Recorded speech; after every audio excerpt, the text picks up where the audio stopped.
എന്തെങ്കിലും സംശയം ഒരു കാര്യം ചോദിക്കാണ്ട്. അല്ല, നിങ്ങളെ നാട്ടിൽ ആണുങ്ങളൊന്നുമില്ലേ? ഇമ്മാതിരി ചേല് ചെയ്തെങ്ങാണ്ട് എന്ത് ഉളുപ്പില്ലാതാണ് നായി ഇറങ്ങി വരുന്നത് അല്ലേ? എനിക്ക് ആയ കാലത്ത് ഈ കല്യാണം കഴിച്ചിട്ടുണ്ടെങ്കിൽ ഇതിനെക്കാട്ടിയും വലിയൊരു മോളുണ്ടാവുമല്ലോ. ഒരു ചുക്കും ചെയ്യില്ല ഒരു ആത്മവിശ്വാസം, അതാണ് എന്നെ കൊണ്ടൊക്കെ ഇതേമാതിരിയുള്ള ഇത് ചെയ്യിക്കുന്നത്.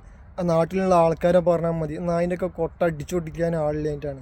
അമ്മാതിരി ഒരു ചേല് ചെയ്ത് കഴിഞ്ഞാൽ പിന്നെ എമ്മത്ത് ഈ ഇമ്മാതിരി പണിക്ക് പോകില്ല. ലക്ഷം വേണം പോലീസിനെ ഏൽപ്പിക്കാൻ. ആദ്യം തന്നെ പോലീസിന് വിട്ടുകൊടുക്കരുത്. ഇതേമാതിരി ചേല് ചെയ്യണ നായ്ക്കളെ നല്ലൊന്ന് പൊട്ടിച്ചതിന് ശേഷം പോലീസിനെ ഏൽപ്പിക്കുക. പോലീസാണ് ഇവരെ ആകെയുള്ള രക്ഷ എന്ന് പറഞ്ഞിട്ടുണ്ടെങ്കിൽ പോലീസ് സംരക്ഷിക്കുന്നുള്ള ആ ഒരൊറ്റ വിശ്വാസമാണ്. ഓല് പിടിച്ചു കൊണ്ടുപോകും, കുറച്ച് ദിവസം കഴിഞ്ഞാൽ ഓല വിട്ടയക്കും. ഇതന്നെ പണി.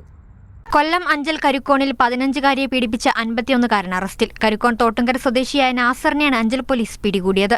പീഡനം തുടർന്നതോടെ പെൺകുട്ടി ബന്ധുക്കളുടെ വിവരം പറയുകയായിരുന്നു. പ്രതിക്കെതിരെ നേരത്തെയും നിരവധി കേസുകളുണ്ട്.